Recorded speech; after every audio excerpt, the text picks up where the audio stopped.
రేవంత్ రెడ్డి యాది పెట్టుకో, యాడికి పోయినా ఒక 500-600 మంది సెక్యూరిటీని పెట్టుకుని, లేకపోతే మాత్రం ఈ బలగొట్టేటట్టున్నారు ప్రజలు.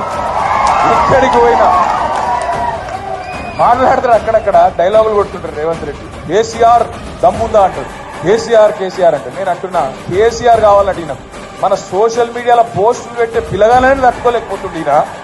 ఈయన కడ కేసీఆర్ కావాలన్నారు. అవసరమా? ఈ చిట్టినాయుడికి ఇంత మనిషి వీడు, వాడు మళ్ళీ చిట్టెలుక ఆయన కంటే కేసీఆర్ కావాలన్నారు.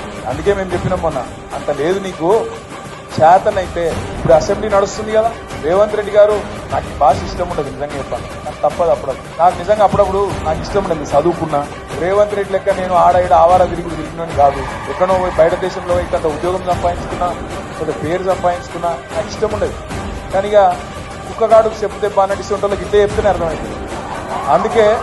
అందుకే చెప్తున్నా, రేవంత్ రెడ్డికి అడుగుతా ఉన్నాను, నువ్వు నిజంగానే మగాడివి అయితే అసెంబ్లీ నడుస్తుంది కదా, 15-20 రోజులు పెట్టు. మొదలు 10-15 రోజులు మొత్తం రాష్ట్రంలో ఉన్న ప్రజల సమస్యలు మాట్లాడదాం, లగచర్ల మాట్లాడదాం, గురుకుల పాఠశాలలు మాట్లాడదాం, అక్కడ ఉన్న సమస్యలు మాట్లాడదాం, రాష్ట్రంలో నువ్వు చెప్పిన 6 గ్యారెంటీలు మాట్లాడదాం, ఆటో డ్రైవర్లు ఎందుకు చచ్చిపోతున్నారో మాట్లాడదాం, చేనేత కార్మికులు ఎందుకు చచ్చిపోతున్నారో మాట్లాడదాం, బోనస్ ఎందుకు ఇస్తలేవో మాట్లాడదాం, మిగతా అన్ని విషయాలు మాట్లాడదాం. నీకు ఇష్టం ఉన్నంత కాలం రాష్ట్రం అప్పుల పాలైందని తప్పుడు ప్రచారం చేస్తున్నావు కదా, అది కూడా మాట్లాడదాం. నువ్వు నిజంగానే మొగాడు అయితే 10 రోజులు ఇదంతా ఒడిచిపోయినాక మిగిలిన 4-5 రోజులు ఉన్నాయి కదా, స్కామ్ ఆ స్కామ్ అంటున్నావు కదా, మొగోనివైతే అసెంబ్లీలో చర్చ పెట్టు, అక్కడనే సమాధానం చెప్తా, నీకు అసెంబ్లీలో చెప్తా ఉంటాను.